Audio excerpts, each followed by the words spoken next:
नयम जनो में सुख दुख हेतुर निंदेवतात्मा ग्रह कर्म काला मना परम कारणमा मनंति samsara chakram parivartaye jat. The Brahmin said, "These people are not the cause of my happiness and stress or distress. Neither are the demigods my own body, the planets my past work or time. Rather it is the mind alone that causes happiness and distress and perpetuates the rotation of material life.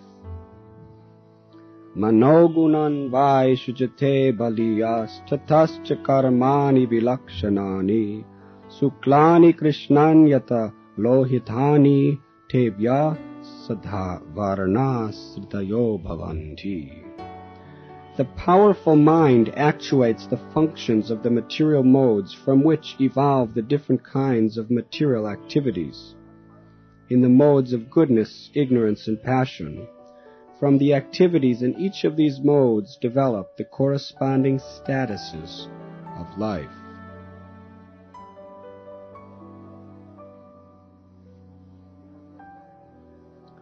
This beautiful slokas from the 11th canto of the Srimad Bhagavatam. Lord Sri Krishna is speaking to Uddhava, and he is giving him a beautiful story which illustrates what the spirit soul often has to undergo in order to attain the state of real renunciation. The title of this chapter of the Bhagavatam is The Song of the Avanti Brahman. This Brahman was a very wealthy, very powerful man. He had a big family. But like so many people in this world, he became so passionate, so ambitious for more and more and more wealth, more and more power, that he misused so many people, exploited so many people, was harsh to so many people, even his own family members and near and dear ones. But somehow or other, by the unpredictable hand of fate, everything was stolen away from him, and he had nothing left. And all of his so-called friends, they were not friends at all. As long as they could use him, as long as they have something to get from him, they were very good friends. They would enjoy together. They would speak nice words, polite words to each other.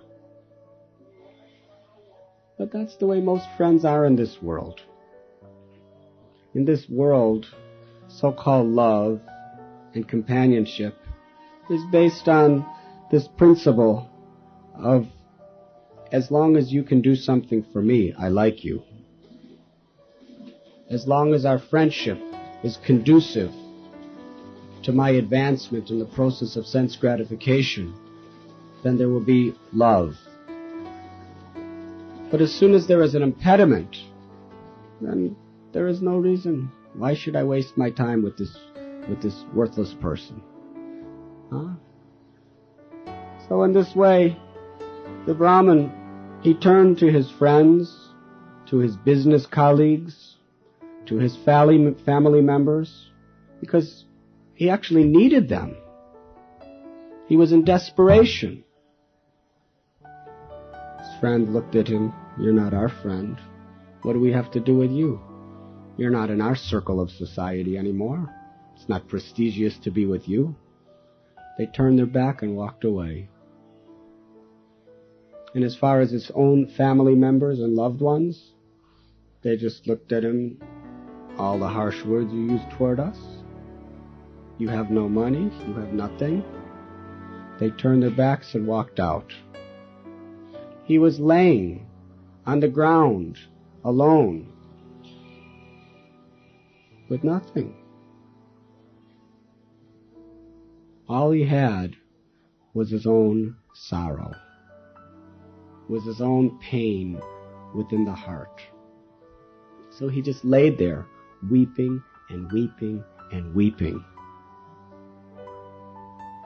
He had no one to talk to, no one to turn to. He simply wept. And in that condition, he became so utterly desperate, so completely hopeless, that he turned to the only friend, the Lord of the heart. And when he turned to Krishna and chanted his holy name, he experienced supreme joy, comfort, and purpose in his life. He actually became ecstatic.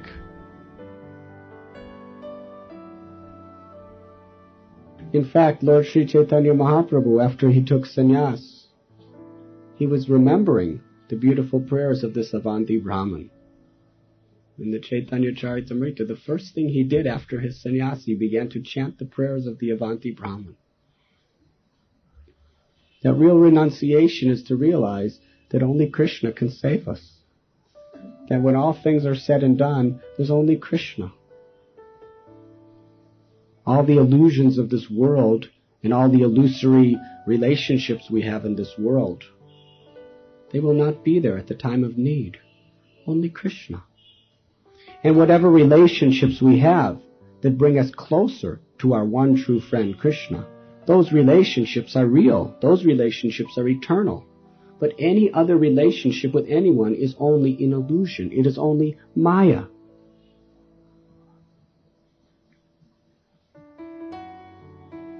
Mahatsevam dwaram ahurabhumaptais tamodwaram yoshita sanghi sangha.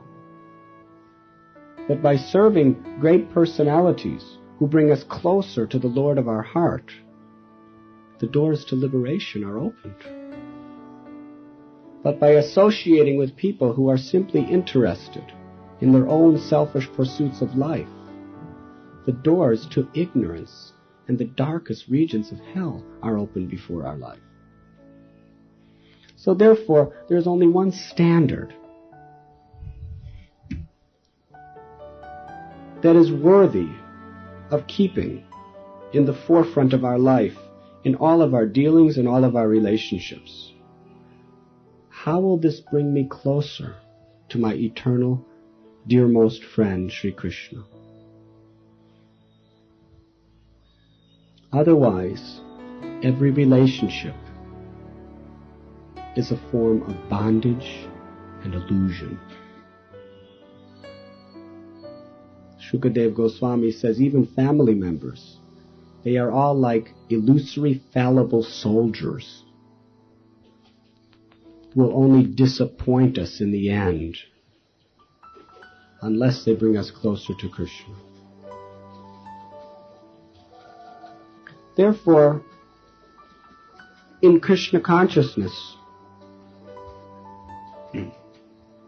every relationship should be judged by this standard. In marriage, to the extent that the husband and the wife are strictly helping one another come closer to the only one true lover, Krishna, to that extent the relationship is real. It has value. Any relationship between husband and wife that has any other purpose is an illusion. It brings us away from the Lord of our heart. We become so attracted to each other that we forget Krishna. Therefore, this is the standard of what is spiritual. What brings us closer to Krishna? This Avanti Brahman was glorified by Sri Chaitanya Mahaprabhu because he learned that without Krishna nothing in this world is worth anything. Without Krishna, we might as well just jump off this building. There's no reason to go on breathing or living like the animals. This is the conviction. So this Avanti Brahman, he just became a sadhu, and he just started traveling around.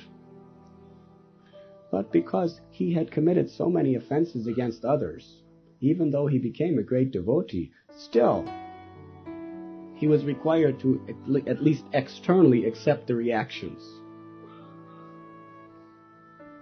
It is said when you take to Krishna consciousness seriously, you unplug the current of the fan.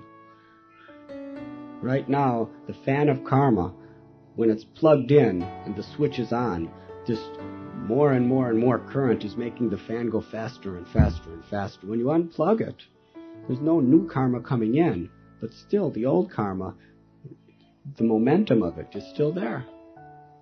So even when someone takes to Krishna consciousness, the momentum of his previous karma is still going to affect him. But the difference is he's not producing any new karma. He's producing spiritual assets for the future. But still, one has to endure. So, and actually, Krishna allows it to be that way for that person's purification. So the Avanti Brahman, he was a penniless sadhu, and he started roaming, free from any sense of false prestige, free from any material attachments. And what happened is the people that saw him, they remembered what he was, and they saw what he is now, and they considered him such an insult to human society. What he had become, such a successful man, but he's a sadhu, he's useless, he's nothing. Huh? They just consider he was a total failure. And many people remember the injustices that he performed to them. So they just gave him a terrible time. They would go up to him and throw stool in his face, pass urine on his head. Huh? Anyone ever do that to you? It's very insulting. They would call him all foul names. They would throw dirt on him, throw rocks on him. He had a sannyas danda. They would take his danda from his hand and start beating him on the head with it. They would give him stale poison, not poison, but just stale, rotten food, and say, "Here is your donation." They're just insulting him so badly. And you know, dishonor is worse than death for one who has been honored. But here we find how the Brahman is responding to all these miseries of life, all of these injustices. He says that these people are not the cause of my happiness and distress. This is a great lesson. Someone asked earlier today, what should we do when someone insults us? Should we defend ourselves? Should we attack? Counterattack? What should we do? But here this Brahman, and Krishna is quoting this Brahman personally, that these people are not the cause of my happiness and distress. Neither are the demigods, neither is my own body, the planets, my past work, or even time.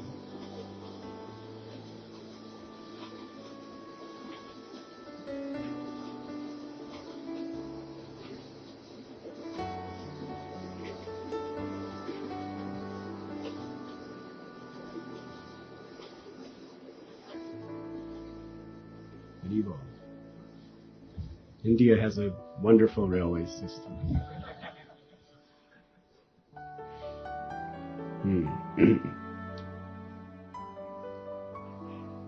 I appreciate more hearing it from the outside than from the inside.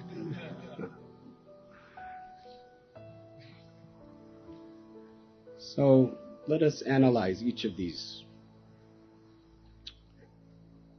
points that the Brahman is bringing up. He's saying that these people are not the cause of my happiness and distress. In other words, he understands that whatever these people are doing, they should not be to blame. They are just postmen delivering my own previous sinful reactions to me. And if we retaliate, then what do? We just incur more sinful reaction, and somebody else is going to have to deliver that. In this way, birth after birth after birth, Krishna is going to send, the laws of nature are going to just send different postmen to just deliver us the reactions of our own misdeeds. Just like if you are driving in a car and you crash into somebody because of your negligence. And then the mailman comes to send you the bill, how much you owe him. Do you hate the mailman? Why are you bringing me this bill, you nonsense rascal? I'm going to get even with you. The mailman is just delivering you what you've done to yourself. So if people misuse us, they're just delivering our karma. You made it. What goes around comes around. So therefore he's saying, these people are not the cause of my happiness and distress. And then he's saying, neither are the demigods. The demigods are controlling all the different phenomenal activities of this material world. They're controlling the heat, they're controlling the cold. Sometimes it's too hot and we are in distress. Sometimes it's too cold and we are in distress. Sometimes too much rain, sometimes not enough rain. Sometimes earthquakes, volcanoes, hurricanes.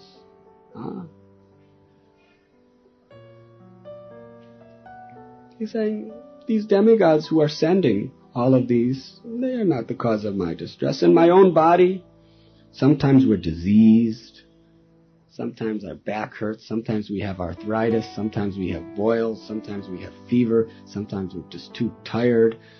So many diseases. He says, my body's not the cause of my distress. And the planets, here in India, people are very much attached to giving credit and blame to the planets. This is called astrology. That, this distress, it's because Suni is in the 4th house. Something like that. That's the cause of my distress. Or it's because Rahu has come into my life. This is the cause of my distress. It's all Rahu's fault. Damn Rahu. I just have to wait somehow or other. I just have to wait it out until he gets out of my house, right? He gets out of my constellations. He said, nah, it's the planets. They're not the cause of my distress. Nor is my past work. That whatever sinful activities I performed and all the karma that's coming back to me, that karma and that past work is not the cause of my distress. Neither is time. Time consuming everyone, making us grow old, bringing us closer at every moment to death. He says, even time is not the cause of my distress. Rather, it is the mind alone that causes happiness and distress and perpetuates the rotation of material life. You see, all these things will come.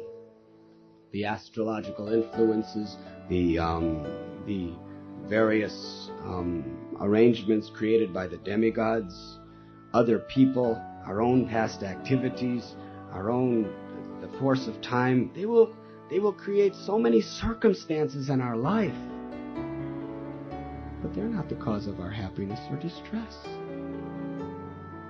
It is the mind that relates to these things that is the singular cause of all happiness and all distress, which are the cause of bondage in this world. Krishna explains, for one who controls the mind is the best friend, but for one who fails to do so, the mind is the worst enemy. Therefore, the only problem in this entire creation is a polluted mind. Otherwise, even in the greatest catastrophe, there's no problem. We often tell the story of when they were dropping the bombs in Calcutta during World War II. And there were sirens going off, and people were running for fallout shelters. They were scared for their lives. They were grabbing their children. They were grabbing whatever money they could get, whatever gold they could find in their house, and they were just running. They were screaming. They were madly just crowds trampling on each other, trying to be the first ones to get to the fallout shelter to protect themselves from death and from pain. And Srila Prabhupada was cooking puris in ghee in his kitchen. And his family members said, Abai, come on, let's go. The bombs are dropping. We're going to die. Everyone was so scared. They were in distress. They were suffering. Prabhupada said, no. He said, I want to cook these puris and offer them to Krishna. And he could hear the bombs. He could hear bombs falling everywhere. But he would stop. Krishna has come in the form of these bombs. Let me welcome him with nice puris. No distress. Even though it was imminent death and destruction of everything he worked for all his life. Because his mind was fixed on Krishna, he was simply enjoying every minute of it. This is Krishna consciousness. Krishna explains in the Bhagavad Gita that for one who controls the mind, the super soul is already reached. Chaitanya Mahaprabhu compares the mind to a mirror. When the mind is clean, naturally you see God. And when you see God, you see the perfect, absolute truth, the divine beauty, which is the essence of all beauty, everywhere and in everything. Where is the question of material happiness and distress with that vision? But as long as the mind is polluted, as long as the mind is uncontrolled, as long as the mind is identifying, I am the enjoyer, and I can enjoy this, and I can suffer if this happens. To the extent we want to be the enjoyer, to that extent we have to suffer. To the extent we want to be the servant of God, to that extent there's no such thing as happiness or distress. There's only transcendental ecstasy, transcendental love. Therefore, when the problems arise in our life, there's no reason to blame anyone or anything except our own minds. That's the problem. And there's only one solution: to purify the mind, to make the mind Krishna conscious. There's no other solution. This person cheated me, I'll get revenge. That's the way we think. But what happens? It's just the illusion of Maya. In getting revenge, we create more karma, and somebody else is going to cheat us even more again. It's a vicious cycle. Therefore, a devotee tatam nukampam susamiksamano bunjana evatmakritam vipaka ridvagvapur vir vidadam namaste jivetya mukti pade sadayava. A devotee welcomes whatever comes as Krishna's mercy. In the service of Krishna, sometimes we have to fight. Sometimes we have to fight against immorality. Sometimes we have to fight in the service of Guru and in the service of the truth. But our mind should not be attached. Our mind should be like a lotus flower. Even though a lotus flower is growing in sometimes a filthy, dirty, polluted pool of water, and filth and dirt and pollution is all around it, the lotus flower remains pure, untouched, in its pristine splendor. So our mind is meant to be nourished into a blossoming lotus flower. We may be living in the city of Bombay, just like these trains are going by. Do you know how much distress those people are in who are in the train? We're in a little distress listening to the train, but they're in it.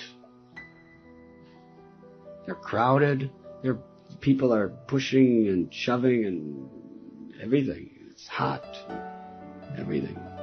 People are just hoping that they just get to their destination soon. See?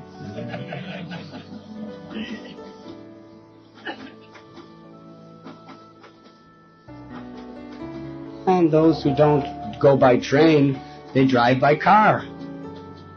Bumper to bumper traffic. People running into you all the time, at any moment.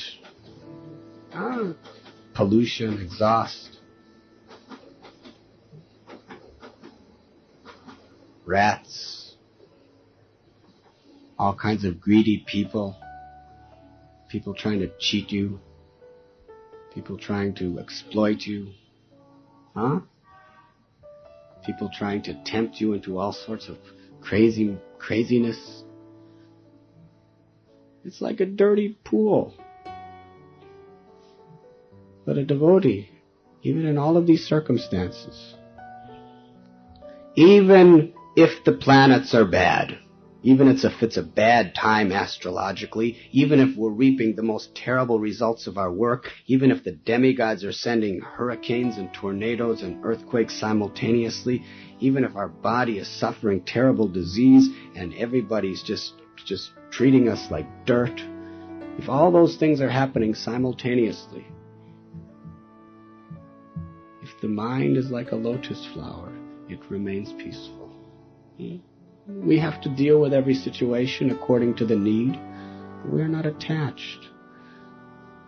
Jesus said, be in this world, but not of this world.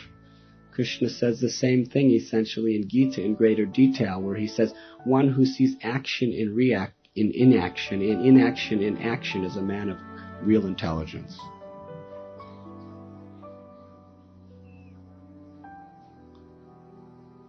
So therefore, there is only one enemy in this entire creation, our own mind. There's no other enemy. Prahlad Maharaj, because of his pure mind, always fixed in Krishna, even his own father, Hiranyakashipu, who was trying to torture him, trying to kill him, trying to murder him in so many ways, for no reason at all. He did nothing. But Prahlad did not see his father as an enemy. He saw his father as his beloved father. He saw him as part of Krishna. He felt sorry for him. He pitied the fool. He didn't hate him, he pitied him. He can't hurt me, but I feel sorry for him because he's hurting himself. He can't hurt my soul. He cannot touch my soul. The soul cannot be burned by fire, cannot be cut to pieces by weapons, cannot be moistened by water or withered by the wind. The soul is transcendental. And Krishna is so kindly putting me in these situations just to bring me closer to my own soul. So Prahlad, he felt that Krishna, I have no problems. I don't need anything. But I just feel so much sympathy for all these fallen souls. This is the condition of a Krishna conscious person. Therefore, we have to stop running from the problem and face it. Human nature is we want to blame the stars. We want to blame other people. We want to blame the natural conditions of the environment. We want to blame our own past karma. We want to blame time, which means we want to blame God for our problems. It's all Krishna's fault. He's the supreme controller. Why doesn't he make things nice for me? It's his fault. Huh? We want to blame everyone for one purpose only. Because of our false ego, we're not willing to put the blame where blame is deserved. And that is our own mind. It's my own fault. It's my own fault. Why? Because I still have all these material attachments, and therefore I'm identifying with all this. It's all good. It's all perfect. But because of my rebellious mind, my uncontrolled mind, I am not willing to surrender to the perfect arrangement of the Lord. Om Purnam Ada Purnam Idam Purnat Purnam Udachyate Purnasyata Purnam Adaya Purnam Eva Vishishite. The absolute truth is perfect and complete, and therefore everything that emanates from the absolute truth is perfect and complete. And Krishna says in Gita, Aham Sarvasya Prabhavo Matta Sarvam Pravartate, that everything, material and spiritual, emanates from me. Therefore everything is perfect. The perfect love of God is everywhere. And if we're not seeing it, it's no one else's fault but our own. So therefore, to the extent we're trying to find excuses not to surrender to Krishna, to the degree we're trying to find faults in other people as the reason why we're not surrendering to Krishna, to that degree we are simply cheating ourselves of the opportunity. Therefore, a devotee internalizes his consciousness. And this great Brahman, although all of these people, they were so envious and so cruel that they were performing all these abominable activities upon this poor Brahman. They were suffering like anything, although they thought they were enjoying. And this Brahman, although physically suffering like crazy, he was in complete peace, complete tranquility. Lord Chaitanya wanted to be in that state. Lord Chaitanya was hankering, let me be in that Brahman state, when everyone was just abominating him in every way, in every shape, because that person was completely detached from everything, because his mind was fixed in Krishna.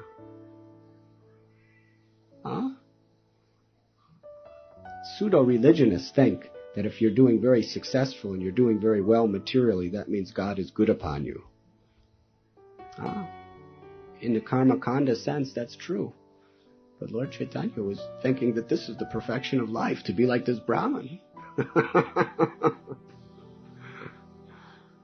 Not that we have to be in such an abominable state physically, but we should aspire to be in this spiritual state of consciousness. So therefore, to control the mind, to fix the mind in Krishna, to always remember Krishna, is the purpose of life. It is the ways and the means by which we can attain real transcendental happiness, real pleasure. Anandam buddhivardhanam pratipadam purnamritashvadanam.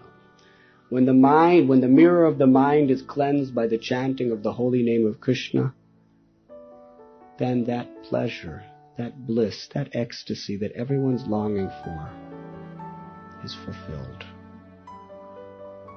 Even if at that time we don't even want it. We don't even want ecstasy. But it just comes as a byproduct of our love for Krishna. Therefore, the Chaitanya Mahaprabhu has said that the prime benediction for all humanity is the Sankirtan movement, the congregational chanting of Krishna's holy name. Because there is no other way in this age of Kali Yuga to control our minds, to purify our minds, to make our minds our best friend. And when the mind is purified by the sweet sound of Krishna through his name, then our heart blossoms like a lotus flower, And wherever we are, we can experience the joy, the peace, and the love of Krishna. And we will see Krishna everywhere and in everything. We'll feel His love everywhere and in everything.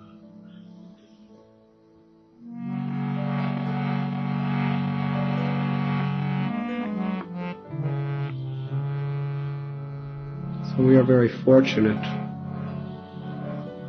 Every opportunity that we can, we should try to come together to help one another purify our minds by hearing Krishna Katha and chanting the holy names of Sri Krishna.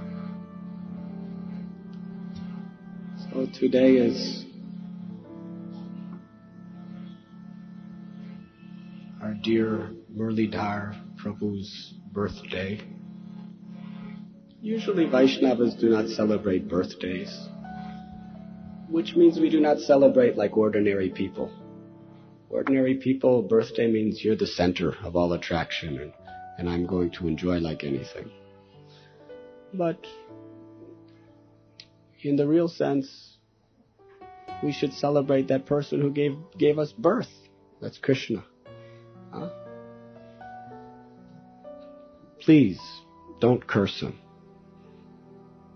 By saying, I hope that you have many more birthdays. That's the worst. It's the worst curse. Because actually there's only one birthday. That's the day you're born. Today's not his birthday. The day he was born was his birthday. Today's just an anniversary of that day. But birthday, you only have one birthday in your life. Is that correct? So if you say many, many more, that means take birth again in this material world, again and again and again. It's a curse. These materialistic people, they're cursing each other in the name of love. Huh? But actually, birthday is a happy birthday because the human birth is the opportunity to become God conscious, and we should celebrate it by becoming God conscious. Then it's really a happy birthday. So we are celebrating a happy birthday. That this person has taken this rare human birth and he is utilizing it for its ultimate purpose, to become Krishna conscious. And to bring people together to help them become Krishna conscious. That is the greatest virtue. That is the greatest act of love. So we are very thankful for this wonderful family that has invited us this evening to come together to dive deeply into this mercy of Lord Chaitanya, the Sankirtan movement, which is the prime benediction for all humanity.